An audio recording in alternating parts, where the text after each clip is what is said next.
Welcome to Horticulture, where a group of extension professionals and plant people talk about the business, production, and joy of planting seeds and helping them grow. Join us as we explore the culture of horticulture.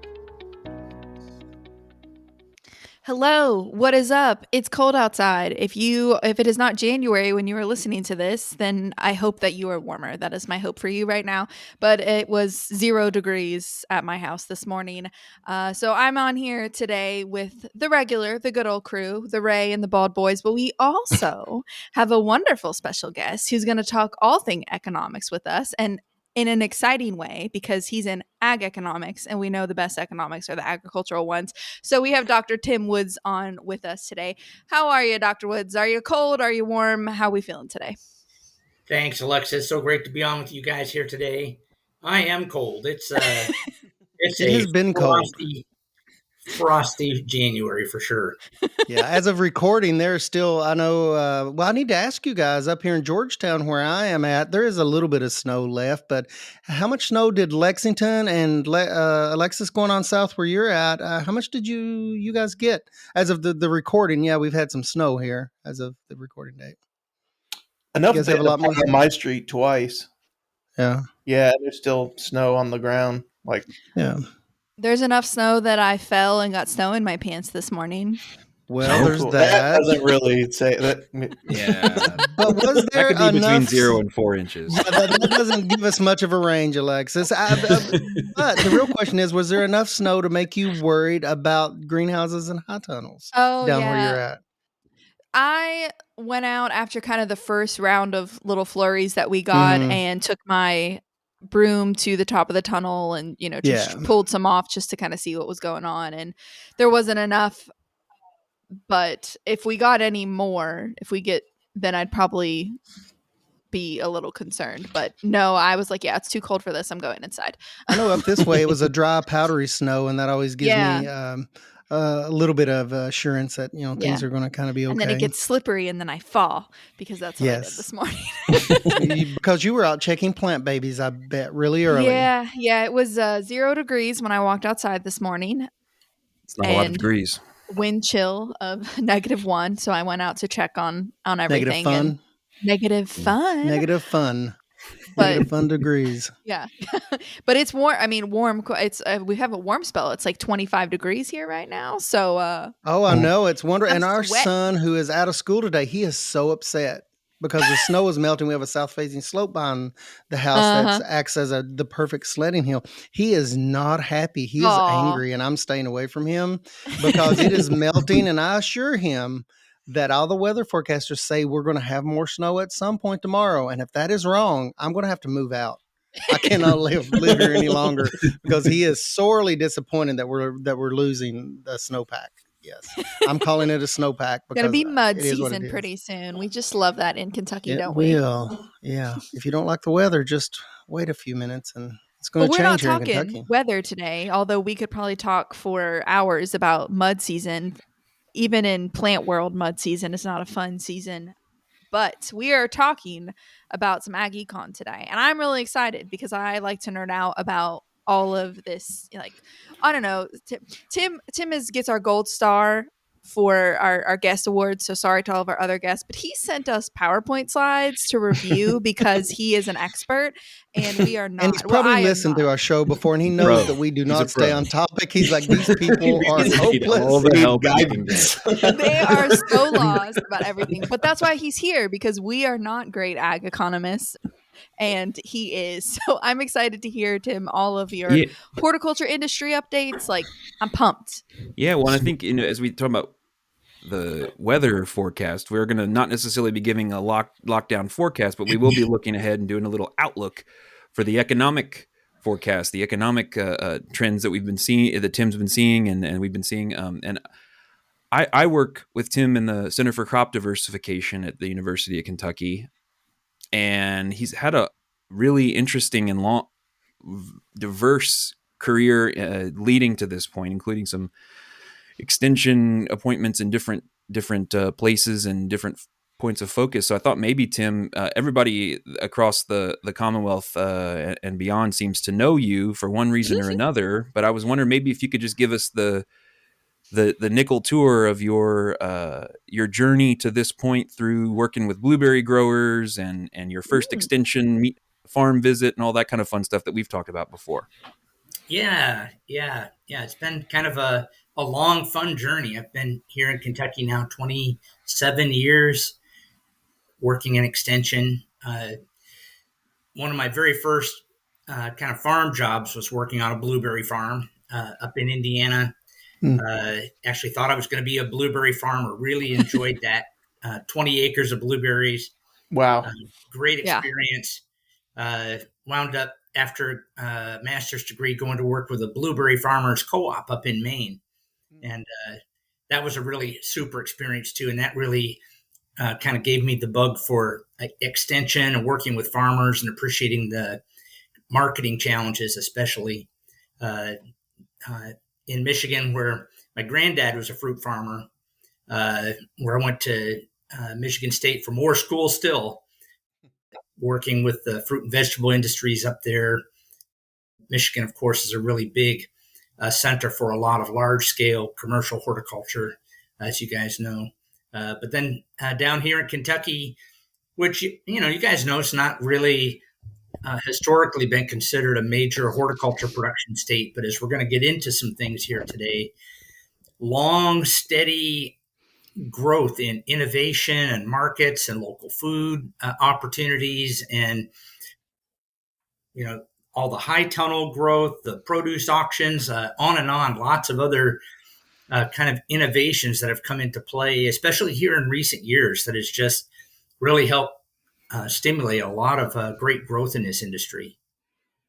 You mentioned several things there, and we are in very interesting times, I think, here in Kentucky, because it seems like that I've worked with producers that market at all levels. I mean, small farms stand, they hit the middle markets in that gray area with like farm to school programs, that kind of middle price tier, middle production level.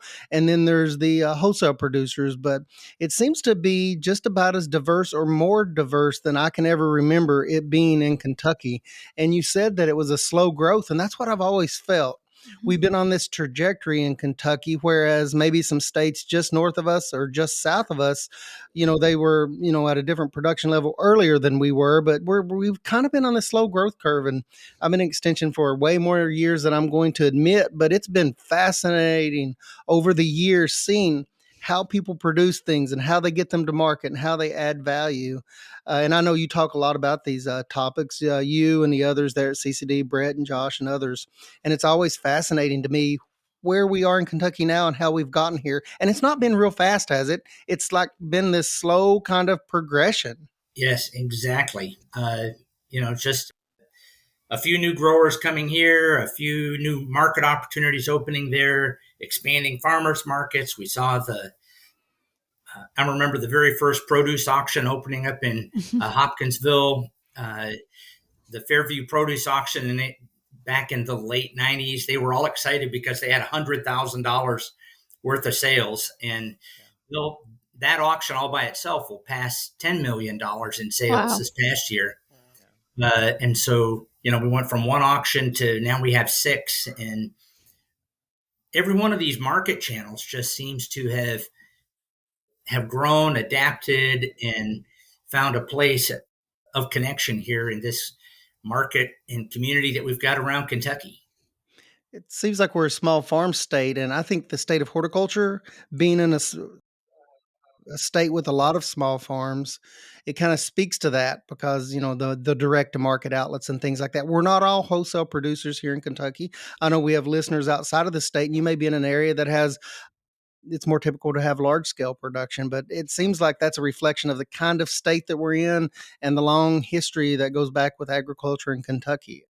It just seems to me, it's always been almost like a mirror of that, especially with the state of horticulture now that we're hitting at all levels. You mentioned, produce auctions all the way down to, the small grower that, grows for a farmer's market. So it's fascinating. Yeah, I think that's a fair take. And, we are dominated by very small scale producers, but I think what that has helped us to see emerge in Kentucky is this kind of a market bubble that's been kind of insulated a little bit from maybe some of the national national trends that have actually created a lot of difficulties for the really large scale traditional commercial horticulture spaces. And Doesn't seem like some of the wholesale trends have hit us quite as hard. Like that's right. as a monoculture, we're not all at the same level of production.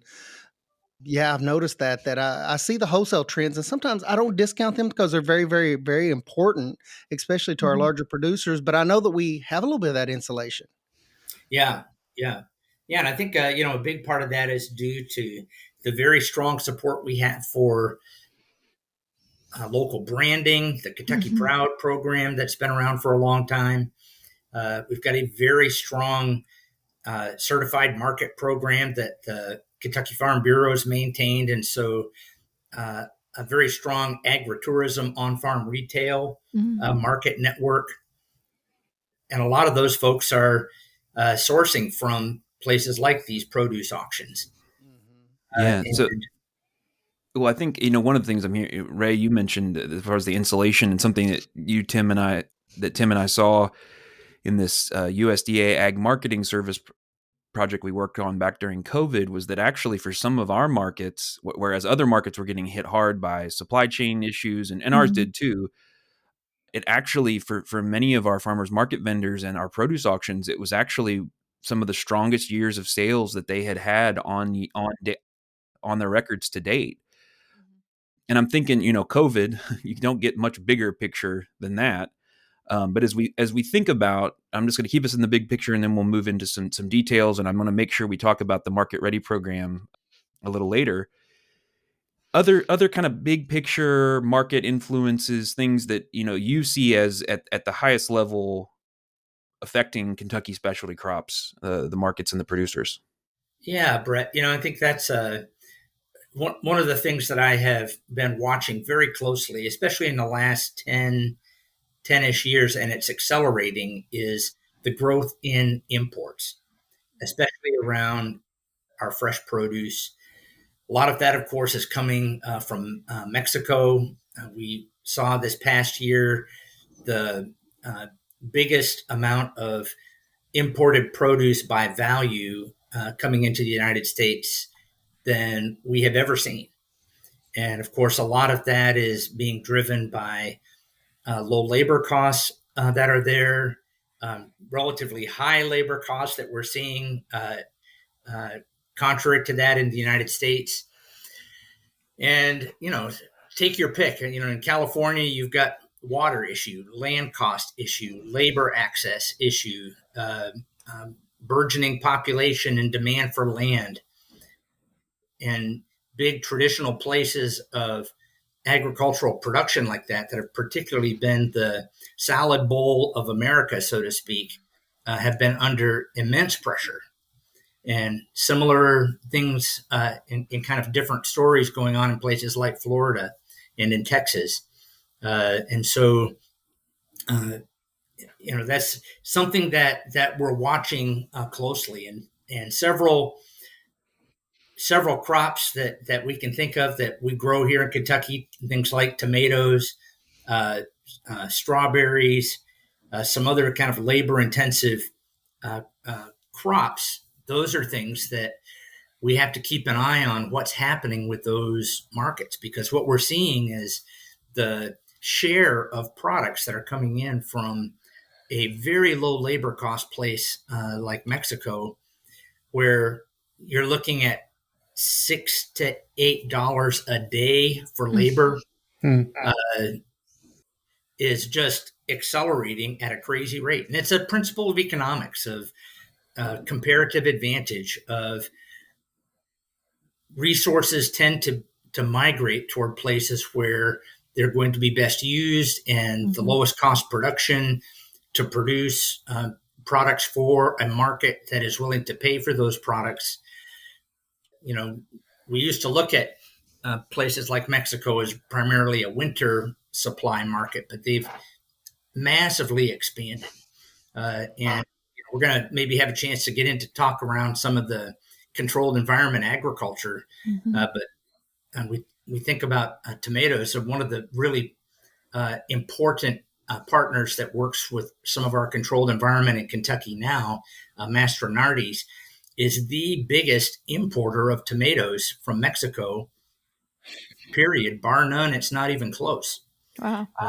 And as we've looked at, the feasibility of controlled environment and opportunities here in Kentucky, the reality is that places like Mexico, it's not just that they have a low labor cost, but they're able to build an industry and infrastructure there that allows them to produce a massive amount of production using controlled environment and shipping that product into the high value next door neighbor of the United States. And so, yeah, those imports are going to continue to grow and put pressure on our wholesale level of production. We've seen frankly, the volume of production overall in the United States for fresh vegetables on a slow, steady decline over the past 15 years. And Wow. Is that just on the wholesale level, Tim? It's for everything. For everything. Gotcha. Of course, wholesale is the largest by volume of by far. And as we had sort of opened our discussion here, there are many different kinds of markets and many opportunities that are particularly well played in the local products to local markets spaces, like what we have with the agritourism, farm to school, Kentucky Proud programs and restaurants. Those sorts of markets like that can tend to be a little bit more insulated from some of these larger economic forces like that, but it's not completely insulated. Yeah, well, I think you opened the door by saying a four-letter word at some point, cost. And this is maybe something we can open it up, and I'd be curious to hear what Alexis as a grower and Alexis and Ray as agents, have you yourself or others had your eyes bug out over the last few years over the input costs? Because we're talking about imports and these kind of macro level trends. One thing that I think everybody's been subjected to has been the increase in input costs, because fertilizer is fertilizer, no matter what ground it's going on. Any initial thoughts from you, Tim, or and then maybe some perspectives on whether people have been experiencing that out in the world? Yeah, well, we certainly track that, and farmers of every type have been wringing their hands over higher input costs. Pesticides, fungicides, fertilizers. We have an index that actually tracks prices paid by farmers in the U.S. vegetable sector. And we saw sort of through this COVID period, 21, 22, it took a massive hike in input costs, and down a little bit in 23, but still at very high levels where farmers are paying more for pesticides and fungicides, but it's also for farm equipment and other kinds of infrastructure and packaging, interest costs that translate over into operating expenses. And any farmer that you're going to talk to out there, produce or otherwise, they've been wringing their hands trying to navigate themselves. How do we think about our profits, our viability, managing these higher costs, and can we still raise the prices to cover our higher now break-even costs? Will the market bear that? And to some extent, it will, and it has, but how far can you go with that? And I think we're going to continue to see some markets bear those costs better than others. Yeah, it's interesting. Go ahead, Alexis. I was just saying, I remember when I don't know if it was 2020, the end of 2020 or the beginning of 2021. It might have been. I was talking to our fertilizer sales guy. We have an area that does place that does like bulk, you can go get a scoop full of urea or something along those lines in Boyle County. And I was talking to him, and he said that urea is a predominantly nitrogen source of fertilizer, that a lot of growers use, it was $300 a scoop, and practically overnight it went to $900 a scoop. And he was like, I'm not making more money off of it. That wasn't him, making a huge profit. He's like, my profit margins are the same. Yeah. It just increased in price that much. And, to see that and then to like really put a number on it.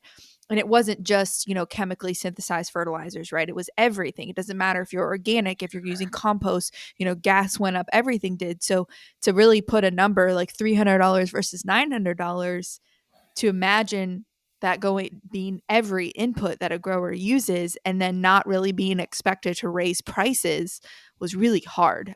And you had to raise prices, but then you got pushback on it. And that's when you're doing direct to retail and direct marketing, that can be hard to educate your consumer on that. Mhm. Like, you're not trying to overprice them. You got to make them. You got to make a dollar, right? So Right.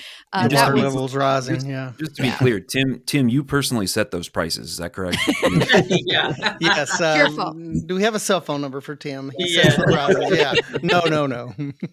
Yeah. So can you give us some insight, and whatever level I'm operating at, let's just be generous and say 5th grade, insight into what dynamics have kind of caused or factored into those input cost prices increasing? Like what's you go to the southern states or wherever and you get your bill and it's easy to say, oh yeah, everything's going up, everything's increasing. But what are some of the things that have kind of led to that? Yeah. I think there are a handful of forces that have all kind of come together all at the same time, Brett. We're all probably tired of hearing it in conversations with places like car dealerships or computer equipment, but supply chain disruption was a real thing during COVID, and it impacted a lot of manufacturing. It made it very difficult for production of typical inventories. It made it very difficult to forecast. A lot of trucking and distribution infrastructure went through crazy disruption. And we certainly saw it in the produce industry, where we saw trucking costs spike to the highest they had ever been by far during 2022, and came back down. But we have this ripple effect that goes through the whole economy that impacts a lot of our different inputs. But I would say, and it plays into our more to our farm communities as well, one of the biggest disruptions has been labor and labor availability, labor costs, higher labor wages. But finding people that are willing and able to work, we had COVID introduce its own sort of narrative of how labor disruption and who's going to work in a manufacturing plant and how do we find labor. But as we look at the labor situation here in 23, 24, one of the measures that I like to track a lot here for Kentucky are just our H-2A wage rates. And we're looking at, for 2024, an increase from the $14.26 an hour in 23 up to $15.15 an hour, another pretty big spike. And those labor wage rates for our migrant worker folks that are helping us in our production ag spaces have just become more and more challenging. Talking to a gal down at the fruit and vegetable growers meeting, even a relatively small farm in Kentucky, but she's saying they have 15 H-2A workers. And the impact that has on farm level production is substantial. When you're talking about an industry on the produce side, you're looking at 30 to 40% of your total cost of production are labor related. And it's similar, Alexis, when you go over and look into the cut flower, nursery, greenhouse space there as well. It's a different kind of labor, but finding good workers that can come in and do the job is increasingly a challenge for us, no matter what market channel. Well, and it's skilled labor, right? Like, that's always something you have to remind when, like, I've had people say, oh, I've got, some high school workers that would love to come, do stuff, but it's not it's not that I can just take any high schooler and throw them in the field and they're just going to be able to work for me. It's not to say that they couldn't with some education, but I have to take time. And that's the same whether it's flowers or veggies, knowing when a melon is ripe, knowing to look for insects, whatever that is, it's skilled labor. And I think some of us forget that sometimes. Like, why are we paying them $15 an hour? Well, because you have to educate, they learn, they know things, they're educated in this. And Right. that's just, sorry, that's my soapbox I get a little upset about. Like, farming is skilled labor. It's Period. interesting that we have some producers, Alexis, that they were more traditional row crop producers. They had a history in tobacco, but the reason that they got into vegetable production or any kind of high tunnel greenhouse production originally was to manage their labor schedules so that they would have year-round work to keep labor. And I kind of knew that, I'd seen that on paper, but hearing this very good producer just spell it out and lay that out it was kind of like a bell went off in my head.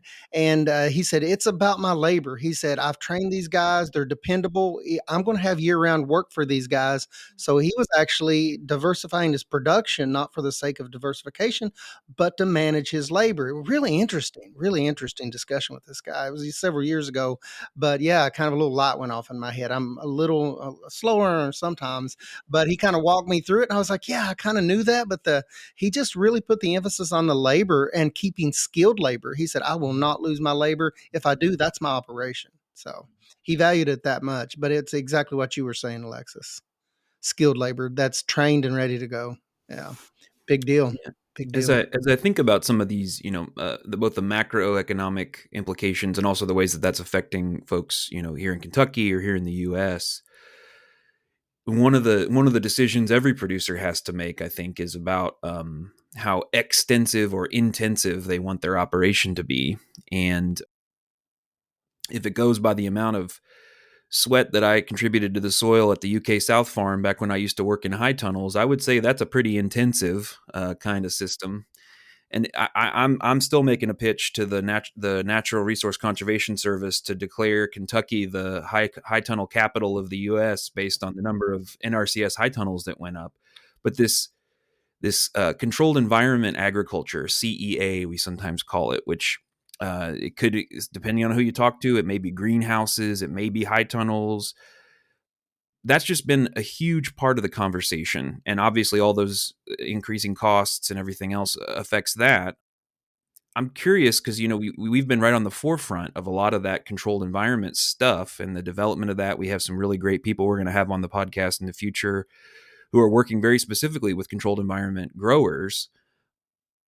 What do you think, Tim, if you think back over the last, I would say 5 years or so, maybe a little more, and then now the present moment, what are some of the key stories, key considerations on that controlled environment stuff? Yeah. So there's so much to say around that, and it's changing fast.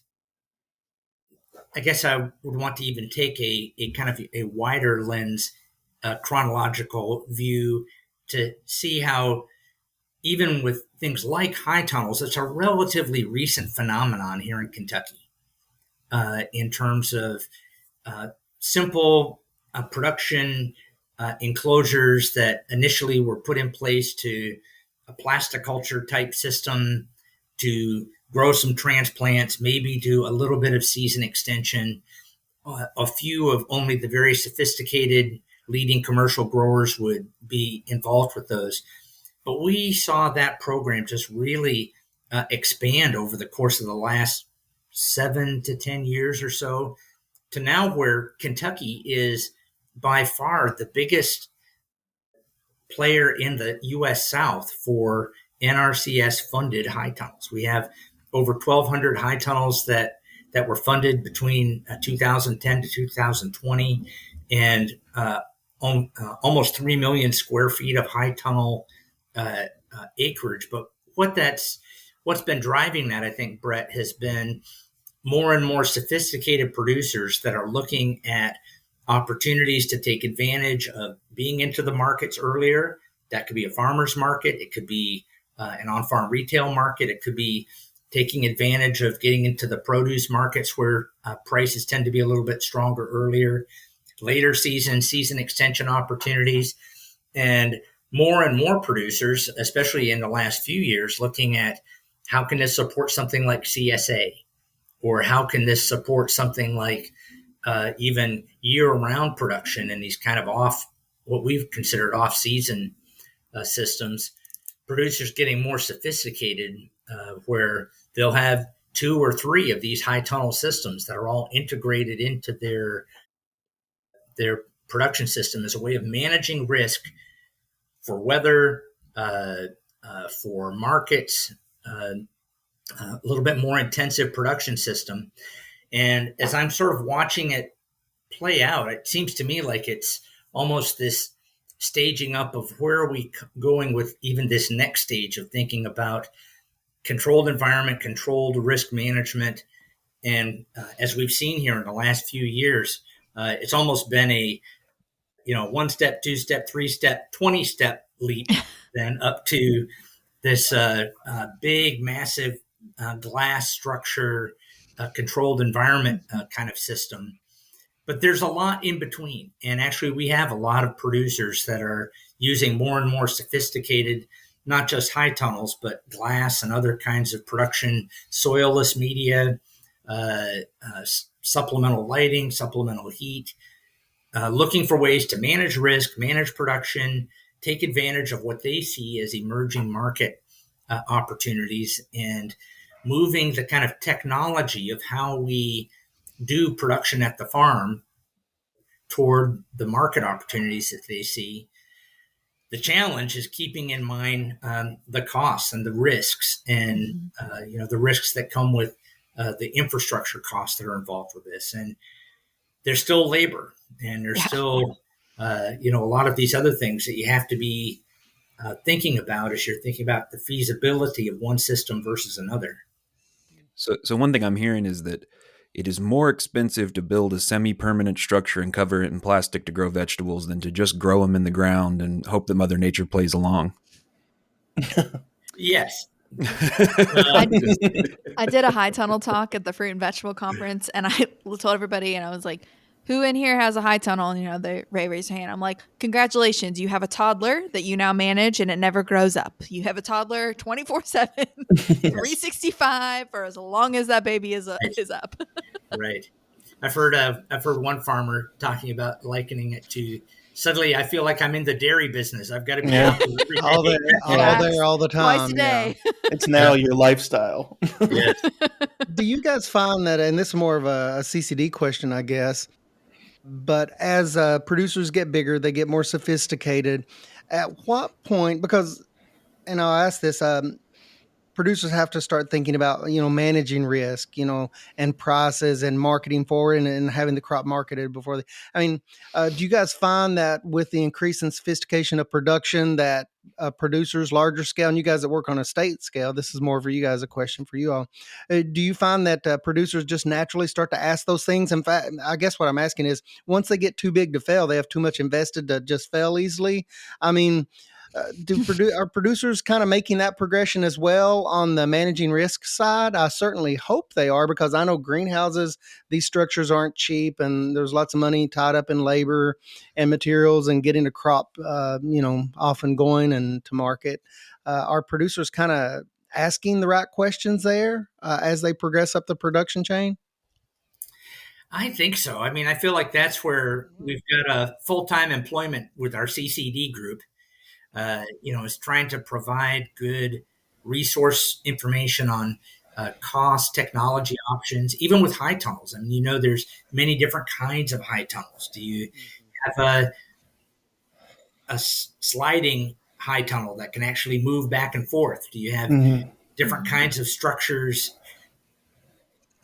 There's so many different options that are out there, and especially when you move into starting to add glass or supplemental heat or supplemental light, you have all these marginal improvements that can be made. And I feel like that's really the frontier of where we're at right now in terms of extension, trying to catch up with the best options and come alongside producers as they're asking questions. And there are a lot of variables, and it's not an easy kind of an easy formula to just plug in and do this, don't do that. No. Sure. Yeah, Depends on a lot of resources that producers have too. I have a couple of thoughts about this. I've thought a lot about high tunnels from different angles. So one of them is, I think when high tunnels came onto the scene, and still now, there's this focus on season extension as one of the key components of that. Mm-hmm. And don't get me wrong, that is a major reason to have a high tunnel, because surprise, now you can grow stuff outside the traditional window of markets that you have had access to before. Now, Brett, you're messing up our rest period that we've talked so much about in the winter. We're like trees. We're going to drop our leaves and hibernate. We're going to go dormant, aren't we? Yeah, or is that not the case now? The people who go pedal to the metal, that's more of a question to talk through with your therapist than it is with your ag economist. All the time. Don't tell me what to do. But the other component of when you extend that season is, if you were relying on a traditionally seasonal market, something like a farmer's market, something like a traditional window CSA, now you have to think about selling that product to people who are not used to buying local produce in November, December, or February, March. That's one key thing. And I think that one of the solutions, or one of the proposed things, was that maybe farm to school would be an angle that people could pursue with that. And I think there have been people who've had mixed success with that. One of the challenges is you're growing a premium local product, and you're going to have to sell it to a school that's trying to figure out how it can afford a balanced plate menu. The other two things, though, that I heard you kind of mention, that we've mentioned a couple of times, is that viewing the tunnel not only as a season extension tool, but also as a risk management tool in several different ways. And I'll just give a couple of examples of that. So one is that we had I used to work in the high tunnels at the UK research farm, and we had replicate plots. So we had the high tunnel and then a plot that was outdoors, and they were planted exactly the same. And one year we grew these beautiful, tasty, red Italian sweet peppers. Now, if you know anything about peppers, you know that they usually go, a green pepper, well, if you leave it on, will turn into a red or yellow pepper eventually, i.e., the more sweet and delicious and marketable you want that pepper to be, it being a specialty color, the longer it's going to be in the field. Mm-hmm. If you know about Kentucky, you know that we have these lovely summers that are extremely wet, and there'll be cool nights sometimes and then warm nights, so that the bacteria and the fungi are both happy on the plants. So we had a plot, same length of row of these peppers, and one day we harvested 30 pounds of marketable peppers out of one row of these peppers. In the high tunnel, that same day, we harvested 160 pounds of marketable peppers out of that, because you literally have an umbrella up over the peppers, and so all the water they get, you're giving to them right at their roots, where they want it, and the peppers don't rot. And then the other component of the management is the climate resilience component. Barring the crazy high winds that the tunnels like to take a ride on sometimes, other major climatic events that could really decimate an outdoor crop, you have some degree of ability to manage that, so that the plants themselves aren't damaged or don't have a problem. And so I think that's been one of the main pieces of evolution that I've seen in high tunnel growers, is understanding, yes, it will give you windows to market products outside the traditional window of the market, and there's challenges with that, but also that this provides you a little bit of a buffer against some of the crazy and unprecedented weather events that we're seeing in the state. And that's something that you mentioned earlier. So I think as far as the risk management, just from a production side, it has some real key benefits. But again, you have to manage it really intensively, because it can also cause major problems when it's really, really hot. As anybody who has one, have you seen a bunch of tunnels go up in your county, Ray? Yeah, we've had several, even since I've been there in Bourbon County, 13, 14 years. There's lots, and I'll just be driving along the road, and I'm like, have I just missed that, or am I just now noticing that? And it's interesting, and those producers, Tim, you mentioned earlier that they've kind of gotten sophisticated. They started out growing in ground, and now several of them have went on to just various type of substrates that they're growing in, bag mixes and pot mixes and core and bark mixes. It is incredibly difficult to try to keep up with these producers because they're savvy and they're trying things and they're pushing the envelope of production. But yeah, to answer your question in short, Brett, sure, I've seen a big increase in that, and I'm very careful now about making an assumption. I'm like, a high tunnel is a high tunnel. Boy, once they open those up, Alexis, I don't know if you see this, but I never know quite what I'm going to see. I've seen some very interesting production systems in those. And I just wonder, is that kind of what's driving? Tim, did you say that there was an increase in receipts overall in Kentucky, kind of a trend? You and Brett and those of you that look at numbers a lot. Oh yeah, I mean, is it the driving? Is this what's driving that? Yeah. I think that's a part of it. I think the thing about the high tunnel is it plays so well to our small scale producers. Oh yeah, absolutely. You've got limited ground, perhaps you're producing primarily for a local market. You're trying to produce really high quality products for a farm stand or an on-farm retail market, and even moving into organic production. It lends itself really well in those production systems. And so the more that you can control the quality and through an intensive production system, bring a higher quality product to market. Even in our produce auctions, we see wide ranges of low price to high price, and talk about a marketplace that will immediately reward people who have a higher quality product.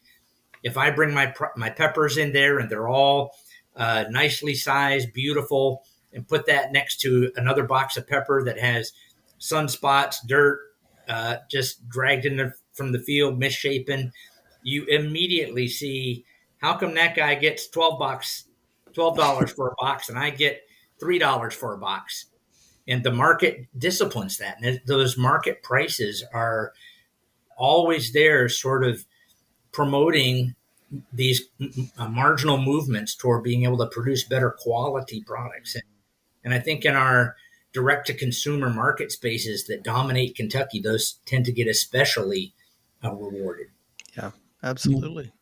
We see that at the farmer's market and the price. I mean, different markets set their prices different ways. I've worked with markets that set like a base price that you can't go under, and I've worked with markets that don't set any kind of pricing.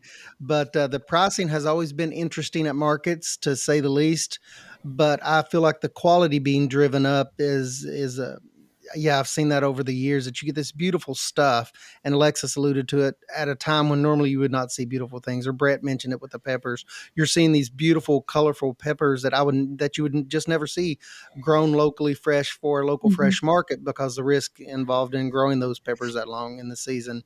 But we're starting to see that it's fetching higher prices, and it's almost like a standoff when farmer A looks at farmer B and they're like, he raised just 30 cents. And that's the pricing strategies there are sometimes really interesting to watch play out at markets. But yeah, the quality is definitely, from my experience of just looking around different markets, working with my own local market, it's increased. And a lot of it is due to the fact of this protected agriculture aspect of high tunnels, greenhouses, things like that. It makes me wonder, like when talking about the idea of risk management and infrastructure improvement, I'm kind of curious, and maybe it's too recent for there to have been studies, but have there been, or have you noticed any slowdown in the adoption of technologies, not necessarily high tunnels because they're kind of cost shared through the USDA, but in adopting some new technologies due to the increase in interest rates that's kind of popped up in the last handful of years and gone up, pretty steeply. Yeah, and that's a great observation, Josh. And that certainly has been a big driver to see higher. We see higher glass costs, higher building costs, higher construction, waiting time periods for people to come in and do construction. If you're putting up a glass house or even a barn or packing shed or something like this. And so those costs are definitely higher. And I think that hopefully is getting more of our producers to at least put a little bit of a slowdown on how quickly they're moving into some of the new technology that's capital intensive like that. Right. To think about how am I funding this, and what's going to be realistically the cost and timing of being able to put this new system together. And you always have the learning cost too of once you get a system in place, how do I learn to best take advantage of it? And we've had some, as you guys all know, some kind of pretty high profile infrastructure go up, Sure. go down Mm-hmm. challenges in Kentucky. Yeah. And, Well, yeah. So that talking about the, I just want to. We have so many things we could talk. I think already feeling like we could talk to you about 3 hours and not even scratch the surface. But Interrogate you for 3 hours. you mentioned Rapid some fire, of those, yeah. some of those macro scale things about just the overall construction costs, overall building considerations, et cetera. And it makes me think of one of the biggest. Yet sometimes we don't talk about it as much in on the podcast and elsewhere. Parts of the industry, which is the nursery side of things, that the fact that surprise surprise people like to have plants at their houses and their landscaping, and so as with housing and with other macroeconomic trends, so go things like the nursery and greenhouse industry. So any major insights as far as recent trends there, or thoughts about that and the way that just generally intersects and interacts with other parts of our culture? yeah, that industry in Kentucky is really an important specialty crop player, more than double the value of the cash receipts that are generated through our greenhouse, garden center spaces. A lot of times, what I tend to watch for in the nursery greenhouse sector in terms of big drivers are things like housing starts and construction and those sort of things that lead to people buying more plant material, more sod, all that sort of thing. And largely, as you guys very well know, higher interest rates has put a big pause on a lot of new housing starts. But quite interestingly, even through this past year with higher inflation and higher product costs, I don't know if part of it was maybe a post-COVID response by consumers, again, looking for some sort of experiential way to engage flowers and plant material and things like this. Our garden centers saw one of the most profitable years that they've ever seen. And not just in Kentucky, but nationally. And it could be coming out of COVID, people are looking for ways to plant some flowers or plant some plant material or shrubs and things around their house. And even with some of the higher costs that are involved, willing to pay those higher prices. And just the one other thing I'd maybe mention, Brett, in terms of just some of the economics there, just like we see in our produce spaces, labor is a critical input there. And a lot of our garden centers and nursery folks pointing to labor as one of the biggest barriers that they've seen to be able to get to the margins that they would like, to be able to grow like they would like, access to labor. And Alexis, like you're talking about, skilled labor, people that know what they're doing in the production spaces there, can be really hard to find. And I think that's going to continue to be a challenge for us as we're moving here into the next several years. I know our local operation, Tim, and you've probably worked with them some. Bell Greenhouses, when they reestablished themselves here in Bourbon County, the head grower was so excited that he said they were able to get back. I don't want to misquote, but almost every single one of the growers that had, disbanded with an earlier operation were able to bring a lot of those back, and it goes back to skilled labor. And you talk about an excited person. When they were able to bring the old crew back that knew the facilities, of course, they made a lot of upgrades to that facility already, but he was so excited not to have to go through at least the training for that level of worker. And the workers have workers under them, but that was pure excitement. And it all went back to what Alexa said, the skilled labor. They were able to recapture that. And I thought that was just a rare situation. From an earlier operation that had, changed up and changed ownership and a period of time had passed, and they were able to bring them back, and I thought it was incredible. But it all goes back to not having to do so much training for that labor. It's pretty Right. great. Yeah. Right.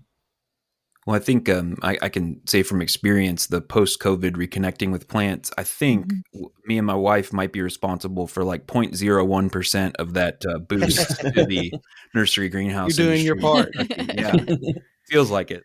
But and I'm already looking ahead, and I think next week or in a couple upcoming episode, we're going to be talking about our plans for our gardens and stuff for 2024.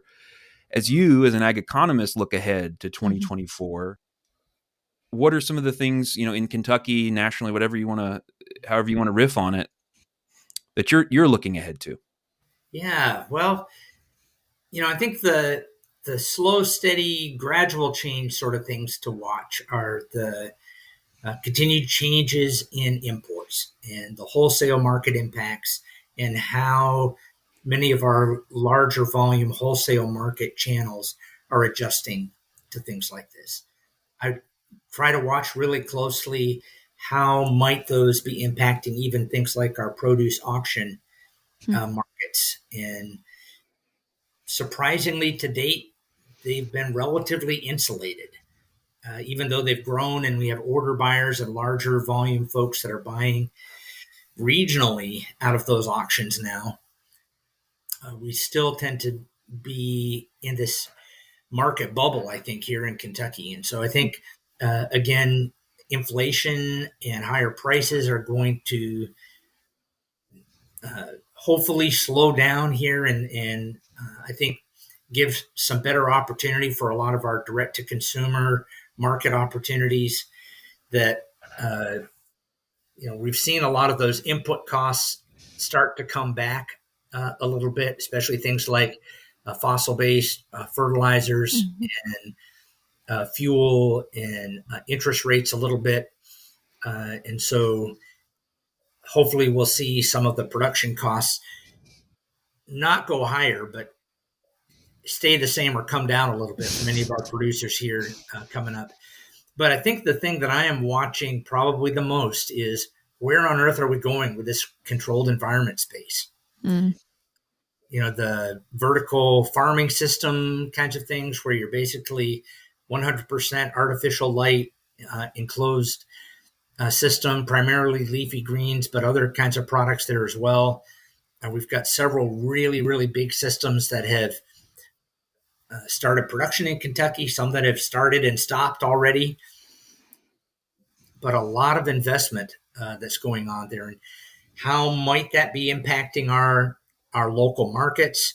I know some of these folks are pursuing partnerships with some of our big, well-known regional retail grocers, but also in the controlled environment greenhouse spaces. We've seen some turnover and some changes, some new management, some new kinds of production focus that's going on there.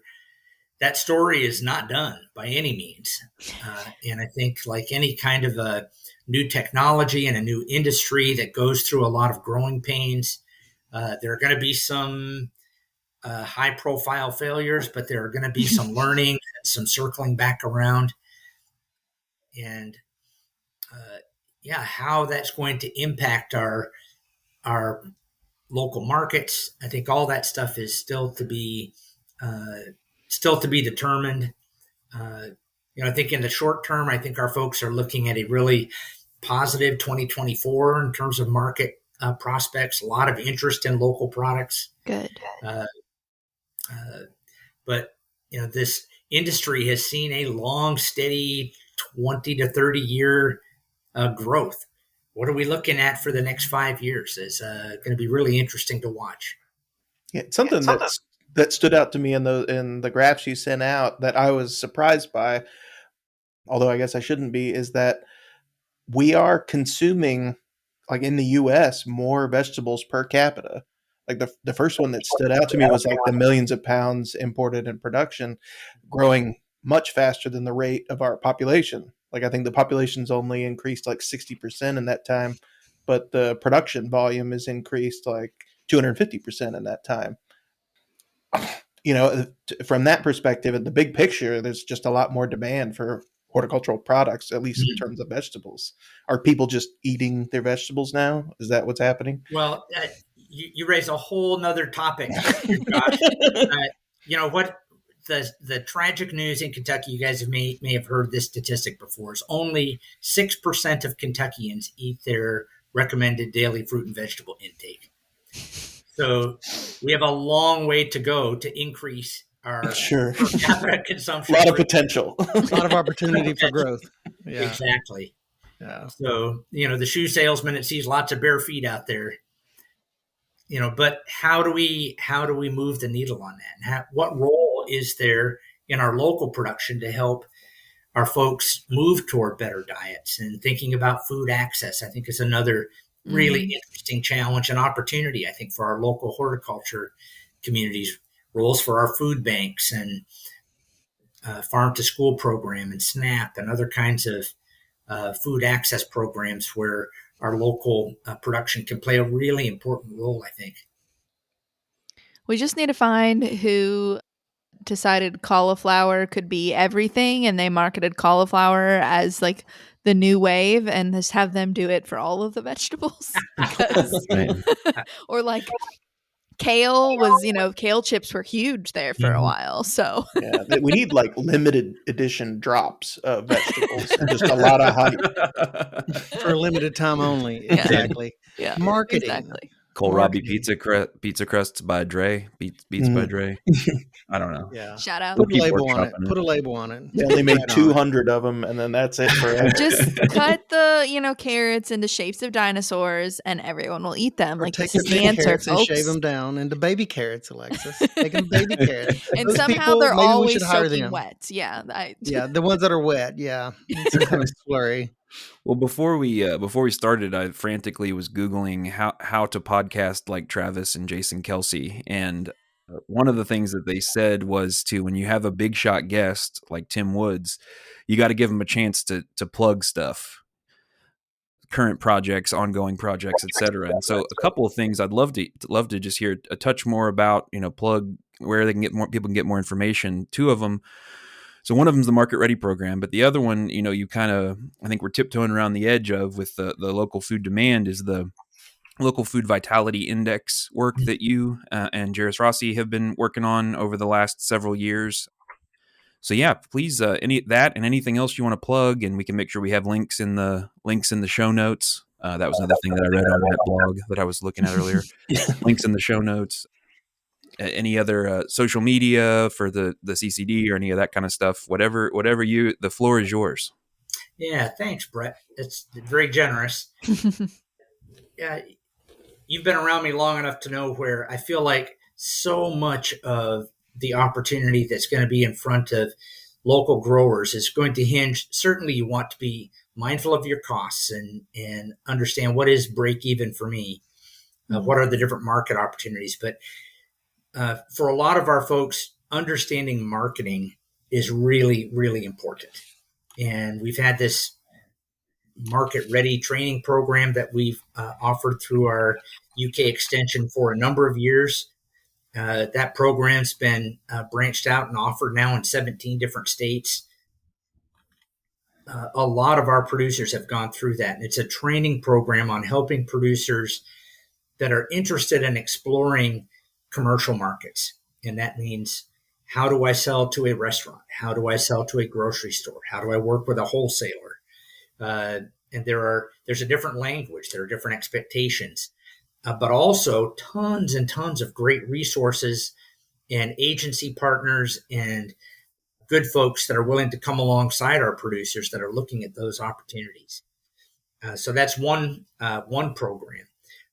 A cousin to that, you had mentioned, Brett, a lot of the web-based materials are kind of co-linked together in many places, is just the Center for Crop Diversification.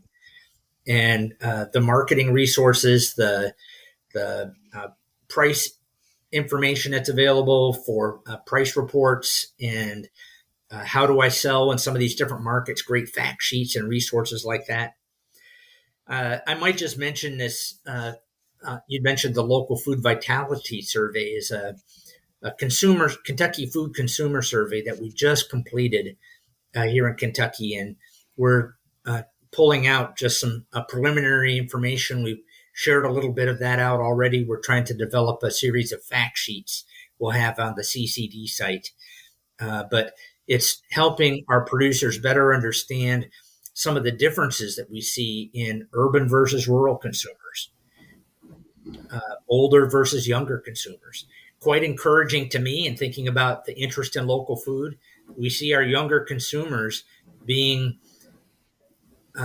purchasing more local food products than we have seen for a long time, and more than some of our more senior consumers even. So there's a lot of interest in this younger generation, but they've got other kinds of values that are connected in with food as well. And I think to understand how younger consumers think about their food and how does it impact things like climate or food safety or my community and things like this are all things that we're pulling out of this local food vitality. And Ray, we talked about all the different market channels that folks are able to sell through.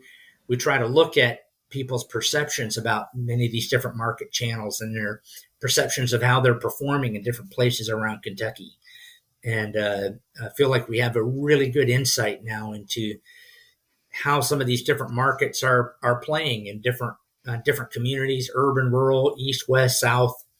And so lots and lots and lots of data to pull together there. But we'll be pulling these market reports, Brett, for our CCD site, and to encourage folks to have a look there. Yeah, and one thing we've spent a lot of the time talking today about some of the bigger trends and technologies and other stuff like that, and I just want to emphasize, Tim and I both spend a lot of our time working to support very small, very direct-to-consumer type markets, farmers markets, community-supported agriculture, on-farm stands, all that kind of stuff too. So if you're interested in selling or haven't gotten started yet, maybe check out our episode on the Hort Biz Quiz. Can kind of orient you to some of the stuff that we have, but I just think over the last, as you said, 27 years in Kentucky, you've just done a lot to support people at whatever scale that they're at and whatever their goals are and what they want to do. And so if that's something that you're interested in, just checking out some of the stuff we have available across those things that Tim just mentioned would be a good first step. And you can reach out to any of us and get in contact with your local agent. But yeah, thank you so much, Tim, for spending some time talking through this stuff with us. I think we all learned quite a bit and are looking forward to some of that stuff we have in the works coming out over the next year. You can connect with the CCD. It's on Facebook and on Instagram and on YouTube. Our handles there are at CCDUKY. So anybody else have anything else good for the good of the order? For the good of the order. I like that. Brett's rules of order. Yes. According to Brett. Motion passes. We are the fellowship. Yes. It was nice to have you today. So you can follow along with us on Instagram at Horticulture Podcast. You can shoot us an email. We'll have that email in the show notes, or a message if you've got any ideas for upcoming episodes. If you've got any questions, if you're like, this Tim Woods character sounds like a genius. How do I get in contact with him? We will send you his email. Okay. So we really appreciate you being on, Dr. Woods, and I really look forward to and use a lot of that information with a lot of growers out there. So we're grateful that you do all that good work. But yeah, thank you guys for being with us today with the I like to call us the fellowship. I think we should start doing that. But anyways, thank you for being with us today. We're happy to have you. Motion defeated. Motion defeated. Why? They ruin everything I love. We're the true leaves. Remember, true leaves. Those are our followers. Our followers are true leaves. Josh, get it together. Where have you been? Leaders, followers, it's all the same. We love you all. Thank you for being here, and we'll chat with you next time.